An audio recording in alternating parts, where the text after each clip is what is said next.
Bismillahirrahmanirrahim. Melanjutkan pembahasan tentang kurikulum merdeka yang mudah-mudahan menjadi solusi bagi kondisi pendidikan di negeri kita tercinta.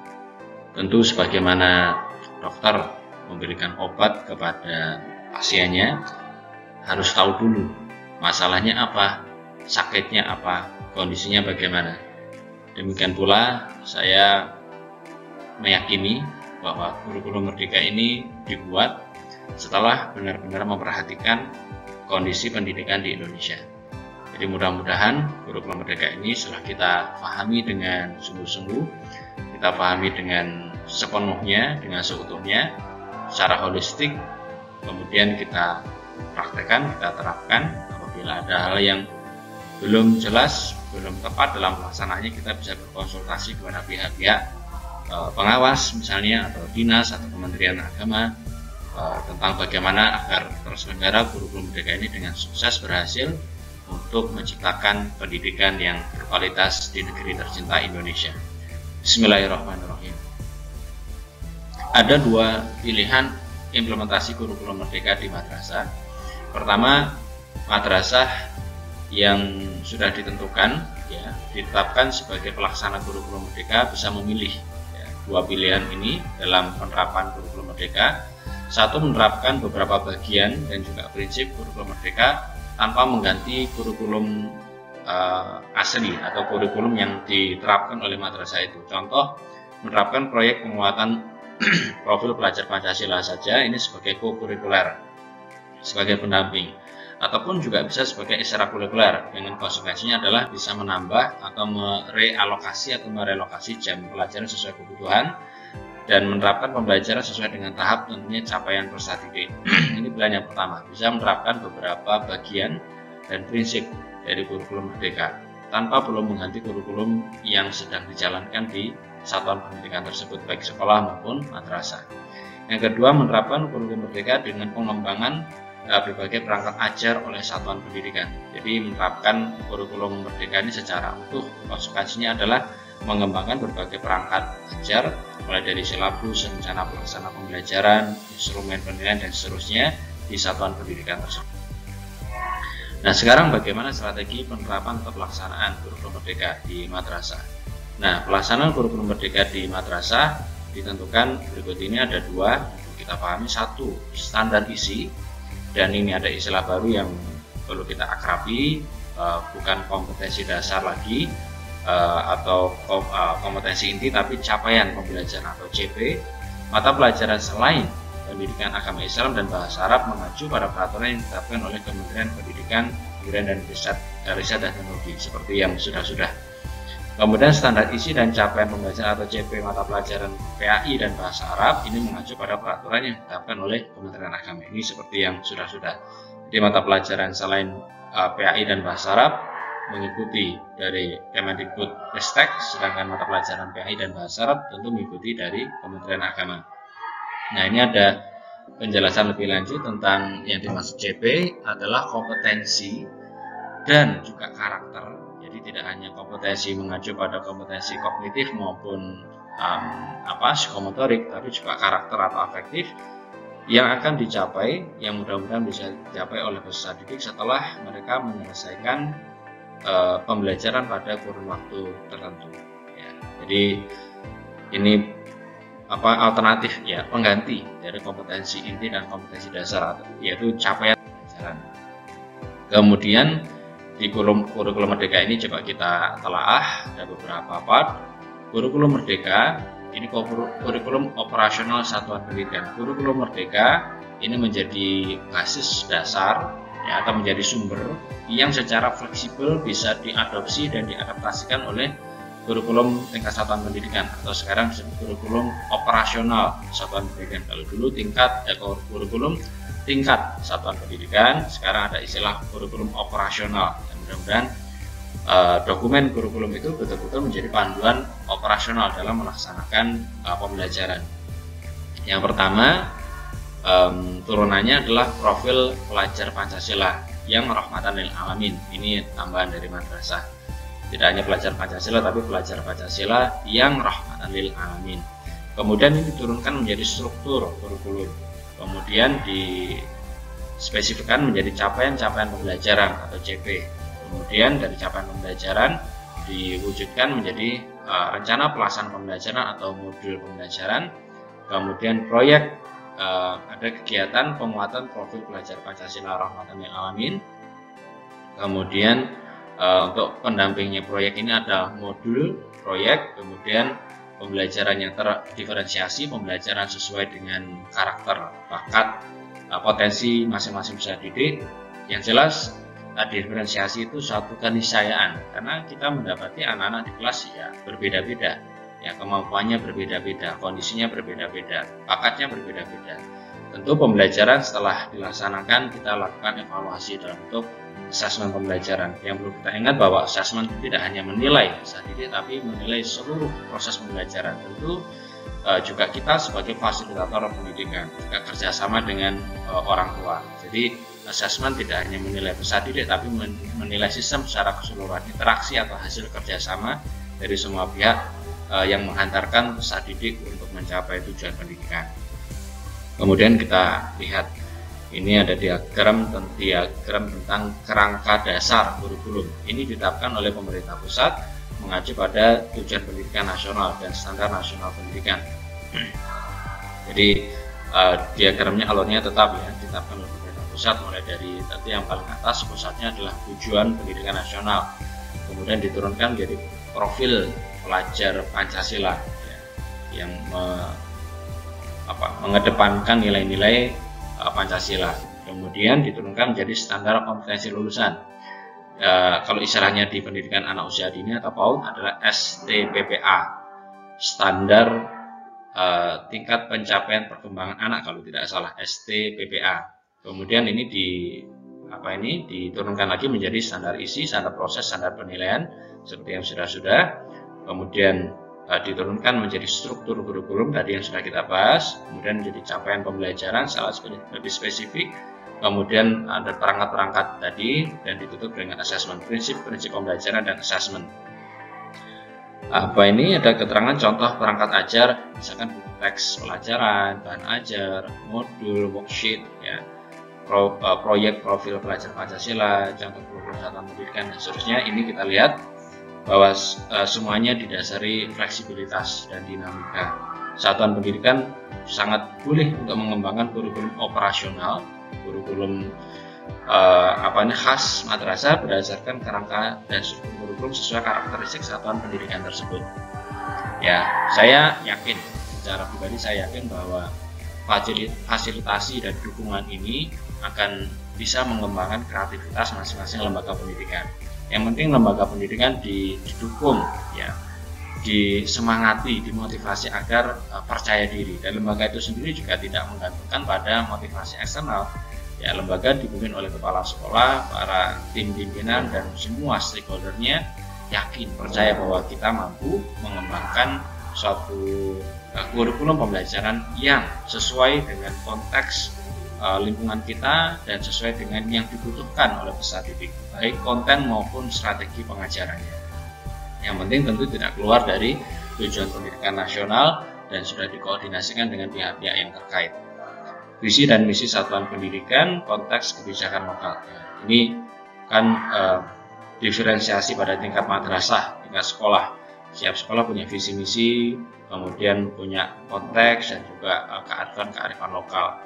Kurikulum operasional di satuan pendidikan, dan perangkat ajar yang dikembangkan secara mandiri oleh masing-masing lembaga dan masing-masing guru. Ya, mudah-mudahan sekali lagi ini menjadi solusi bagi kondisi pendidikan di negara kita tercinta saat ini. Kita lihat, ini adalah profil pelajar Pancasila yang rahmatan lil alamin. Ini khasnya madrasah. Bismillah. Pelajar Pancasila beriman dan bertakwa kepada Tuhan Yang Maha Esa dan berakhlak mulia. Beriman dan bertakwa diwujudkan dalam akhlak yang mulia. Buahnya. Kemudian menjadi pribadi yang mandiri, ya tidak cengeng, tidak manja, tidak bergantung, ya tapi percaya diri mandiri, punya nalar yang kritis, punya nalar logika yang baik. Kemudian juga kreatif, ini gandengannya ya, kritis sama kreatif harus satu paket. ya tidak hanya bisa mencari kesalahan tapi juga bisa mengusulkan solusi. Kemudian kooperatif, sinergis, ya bahasa kita yang lebih akrab adalah gotong royong, dan juga berkebinekaan yang global. Visi pendidikan Indonesia adalah mewujudkan Indonesia yang maju, yang berdaulat, mandiri, dan berkepribadian melalui terciptanya pelajar Pancasila. Ini tadi profil pelajar Pancasila ini. Kita ulangi lagi: beriman, bertakwa, yang membuahkan akhlakul karimah, kemudian mandiri, punya nalar yang kritis dan juga kreatif, kemudian sinergis, komunikatif, gotong royong, kemudian punya wawasan kebinekaan yang global. Oke, visi pendidikan yaitu mewujudkan Indonesia maju yang berdaulat, mandiri, berkepribadian melalui terciptanya pelajar Pancasila yang punya nalar kritis, dia juga kreatif, bersikap mandiri, ya dilandasi iman dan takwa kepada Tuhan, dan juga berbuah akhlakul karimah, dia kooperatif, dia koordinatif, sinergis, bergotong royong, dan berkebinekaan global.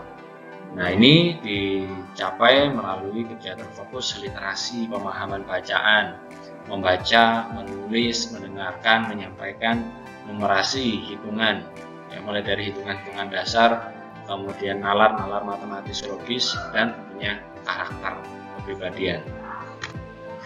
Struktur kurikulum merdeka bisa kita lihat, ini mendasar ya. Bagaimana struktur kurikulum pada umumnya, ada inti, intrakurikuler, kemudian ada pendamping, co-kurikuler, kemudian ada ekstensinya, yaitu berbentuk ekstrakurikuler. Ini pada jenjang RA, oke, kita lihat di jenjang RA, pembelajaran intrakurikuler RA, pembelajaran intrakurikuler pada RA, pada dasarnya adalah kegiatan bermain yang bermakna. Ya, saya autokritik lah untuk diri saya sendiri karena saya juga ada kaitan dengan di jenjang RA. Misalkan di RA anak-anak ada ujian, ada ulangan, ada tes standar, anak-anak duduk berjajar-jajar seperti mahasiswa yang sedang tes atau ya seperti orang dewasa lah. Ini kurang sesuai, ya, belum saatnya. Pembelajaran ini intinya adalah kegiatan playing, bermakna. Namanya juga taman kanak-kanak, ya, taman untuk bermain, ya, Raudhatul Atfal. Jadi taman ya bagi anak-anak bermain yang tidak sekedar main-main saja, tapi bermain yang bermakna. Nah, pembelajaran berbasis proyek di RA merupakan bagian dari aktivitas kegiatan yang menyenangkan bagi anak, fokus pada penguatan karakter anak sebagai pelajar Pancasila yang karakternya Islami, tentunya yang rahmatan lil alamin. Ini kata kuncinya adalah aktivitas kegiatan yang menyenangkan buat anak, fokusnya pada penguatan karakter anak yang mandiri, anak yang gotong royong tadi, anak yang punya nalar kritis dan kreatif. Ini capaian pembelajaran atau CP tadi kita bahas di depan. Anak RA sesuai dengan STTPA, standar tingkat ya, pencapaian perkembangan anak, meliputi ini ada 6 aspek: agama dan moral, nilai Pancasila, kemudian fisik, perkembangan fisik motoriknya, kemudian perkembangan kognitifnya, bahasa, dan sosial emosional. Unsur seni ya masuk di kognitif, seni dan kreativitas ya. Kognitif itu tidak hanya berpikir kritis tapi juga kreativitas. Kemudian di jenjang MI, struktur kurikulum merdeka di MI ini dengan asumsi 1 tahun pelajaran itu ada 36 pekan, 1 jam pelajaran standar MI 35 menit untuk kelas 1 sampai dengan kelas 5, sedangkan asumsi 1 tahun pelajaran untuk yang kelas 6 itu ada 32 pekan ya, karena kelas 6 ada ujian-ujian madrasah nanti. Kemudian 1 jam pelajarannya sama untuk standar MI. Kita lihat struktur alokasi waktu per tahun, bukan per minggu ya. Ini menjadikan pembelajaran lebih fleksibel per tahun. Ini pembagiannya, ini mata pelajarannya: Al-Quran, hadis, akhlak, fikih, SKI, bahasa Arab, PPKN, bahasa Indonesia, matematika. Nah, ilmu pengetahuan alam dan sosial di blend dari 1 menjadi IPAS, bukan IPA dan IPS tapi IPAS. Kemudian BJOK, kemudian seni budaya, ada beberapa pilihan ini: seni musik, rupa, teater, seni tari, kemudian prakarya. Di situ ada budidaya, ada pengolahan, kerajinan, dan rekayasa. Bahasa Inggris, kemudian muatan-muatan lokal, misalkan bahasa daerah. Kemudian alokasi waktu per tahun ini masing-masing mata pelajaran. Kalau total seluruhnya ada 1152 kelas 2 dan seterusnya ini sampai dengan kelas 6 1280. Ini alokasi waktu per tahun sehingga madrasah bisa fleksibel ya. Kami sendiri di MTS Unggulan Purwanida Blitar di semester ini sudah menerapkan model blok-blok materi sehingga di 4 minggu pertama katakanlah contoh matematika itu sudah diselesaikan karena satu bab selesai, kemudian bab berikutnya diselesaikan, bab berikutnya diselesaikan. Jadi tidak dalam 1 minggu itu ada 15 atau bahkan 18 mata pelajaran yang satu bab itu diecer menjadi beberapa minggu. Nah, kami sudah terapkan di semester 2 ini, awal semester 2 satu bab selesai dulu, satu bab selesai dulu. Jadi satu bab tidak diecer menjadi beberapa minggu, tapi satu bab dibagi dalam beberapa hari di satu pekan, bisa 2-3 hari, itu selesai satu bab. Kemudian langsung penilaian akhir bab, kemudian bab berikutnya lagi, kemudian akhir bab dan seterusnya. Itu menjadi fokus pada penilaian formatif. Nah, sedangkan nanti di akhir semester tetap ada penilaian sumatif. Ada 1-2 pekan yang digunakan untuk mereview lagi materi-materi atau bab-bab yang sudah diajarkan dalam satu semester ini. Baik, saya lanjutkan di jenjang sanawiyah 1 tahun sama antara kelas tadi 1 sampai 5 sama ini 36 pekan, kemudian jenjang akhir ada 32 pekan, jam pelajaran untuk MTS ada 40 menit dan seterusnya. Ini mata pelajarannya. Kalau di MTS sudah dipisahkan antara IPA IPS, kemudian ada mata pelajaran informatika ya sebagai tambahan, kemudian seni prakaryanya ditambah ada prakarya sama dengan yang sebelumnya, mata lokal bisa bahasa daerah, bahasa Jawa. Ini jamnya 1 tahun ya, jam dalam 1 tahun. Alokasi waktu jam pelajaran dalam 1 tahun sehingga madrasah bisa lebih fleksibel ya. Kalau sebelumnya per minggu, sekarang ditata per tahun. Jenjang aliyah pekan efektifnya sama, kemudian alokasi jamnya yang menjadi 45 menit. Tingkat MI 35 menit, MTS 40 menit, MA atau aliyah 45 menit. Kemudian ini mata pelajarannya yang lebih spesifik. Kalau di IPA-nya ada fisika, kimia, biologi, IPS-nya ada ekonomi, sejarah, geografi, sosiologi sudah tidak ada, bahasa Inggris, kemudian PJOK, seni budayanya ini musik, rupa, teater, tari, ada muatan lokal dan seterusnya. Oke, nah sekarang kita lihat struktur kurikulum SD kelas tinggi. Kelas tinggi biasanya kelas 3 ke atas. Ini mata pelajaran, ini perbandingan kurikulum 2013 dengan kurikulum Merdeka. IPA IPS jadikan satu menjadi IPAS, kemudian ini jalur intrakurikuler ya per tahunnya, capaian pembelajaran mengacunya ke CP, capaian pembelajaran, kemudian JP per tahun ya, jalur co-kurikuler, proyek penguatan profil belajar Pancasila, Ramadan dan Alami dan seterusnya. Kita lihat ini mata pelajarannya. Kemudian di kurikulum 2013 jam pelajarannya per minggu, ini jam pelajaran per tahun. Nah, sekarang kalau kita lihat di kurikulum Merdeka perbandingannya per minggunya menjadi sekian, per tahunnya menjadi sekian. Ini JP P5 ya, per tahun, total JP per tahun. Oke, intinya lebih fleksibel kalau kita fokus pada per tahunnya, bukan per minggunya. Oke, kita lanjutkan pada model pengorganisasian pembelajaran kurikulum Merdeka di tingkat dasar SD atau MI. Model pengorganisasian, kita lihat pengorganisasian pembelajaran intrakurikuler. Pertama, kita lihat 4 aspek utama, bagaimana pendekatannya, kemudian membahas tentang tematik sebagaimana di kurikulum 2013, kemudian konsep integrasi, kemudian pergantian dalam waktu terpisah atau ini model blok. Kita lihat pendekatan mata pelajaran, pembelajaran dilakukan terpisah setiap mapel, jadi fragmented ya, PPKN, bahasa Indonesia, matematika dan seterusnya. Tatap muka setiap mata pelajaran dilakukan setiap minggu sesuai JP yang ditentukan oleh pemerintah. Sedangkan kalau tematik itu pembelajaran dilakukan berdasarkan tema yang menaungi kompetensi beberapa mata pelajaran. Ini di kurikulum 2013. Kalau sebelumnya kan fragmented, ini tematik. Kalau integrasi, pembelajaran tentang konsep dan kompetensi beberapa mata pelajaran diajarkan secara kolaboratif. Tim teaching guru mapel ini yang lebih kompleks. Bergantian dalam waktu terpisah atau blok. Pembelajaran dikelola dalam bentuk blok waktu. IPA terlebih dahulu di awal semester, baru kemudian mapel IPS di akhir semester. Contoh seperti ini. Dan ini sudah kami laksanakan di semester 2 ini. Kemudian kita bahas tentang apa itu capaian pembelajaran dan guru-guru merdeka.